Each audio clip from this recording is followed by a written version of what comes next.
That's crazy. How can I be up here saying that over the long term, over long enough time in space, people are getting fed, they're getting housed, they're getting clothed, they're not dying.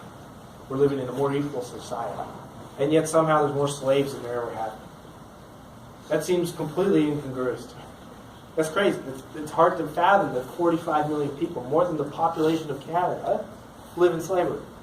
In this modern world, in this world of Facebook and telephones and Teslas and solar panels, and everyone's saying, oh, things are getting better. 45 million people. And this is driven by people trying to make money. This is driven by profit. This is people just saying, well, humans can be used as a machine, and that machine can produce a good, or a surface, or a building, or a pair of shoes, or a factory, or a brick. And I can make money off of that. So what do I care if they live in slavery? What do I care if I steal their passport? What if I care that I don't let them leave a workers' compound? This is crazy. So I want to give a little bit of data point and maybe ask you guys. So I'm talking about this race to the bottom, where the capital flows and it flows very quickly. The goods flow and they flow very quickly. The ideas flow and they flow very quickly. So there's been this huge disruption to the furniture making industry in the last 5 years. And that was essentially the Chinese government said, you know what, we should probably do something about stopping illegal logs from Myanmar and Papua New Guinea and Malaysia and Indonesia from coming into our country. We should probably put some border controls in place because we're getting a hell of a lot of pressure from the Americans and the Europeans and from the NGOs telling us, you know, you're deforesting these nice rainforests. This is a terrible idea. You shouldn't do it. So, yeah, they put some laws and rules in place. And so what did the factory owners do? They just say, oh, yeah, we're going to follow all those laws and rules. That makes sense. We want to be good, responsible members of society. No, they just packed up their factories and they moved into Vietnam. Why? Because Vietnam doesn't have the same strength of government. Vietnam has cheaper labor. And so don't think that our faculty is immune from this very same thing. And that we're, in fact, that all of capitalism is caught in this idea of how do I race to the bottom?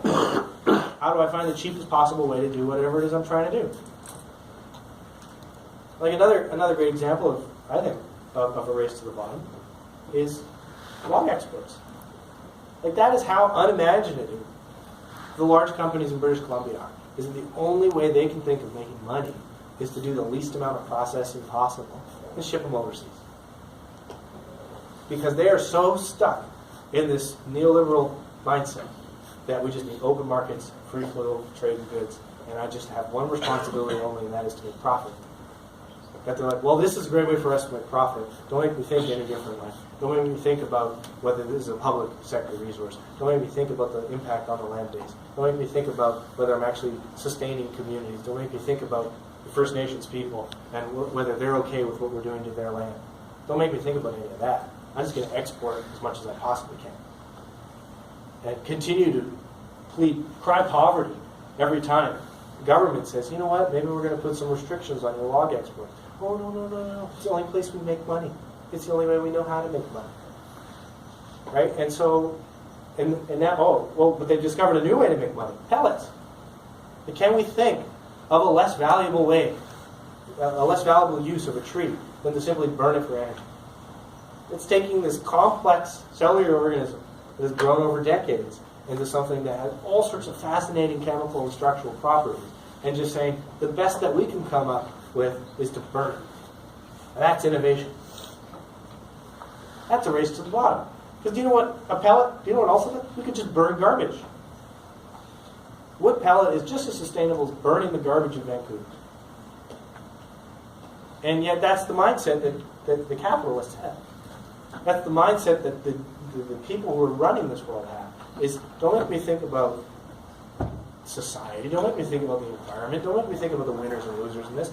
I'm just focused on whether I'm making money.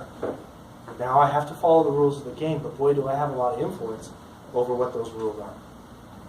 So I'm losing my voice. Let's take a 5-minute break, and we'll talk about nesting.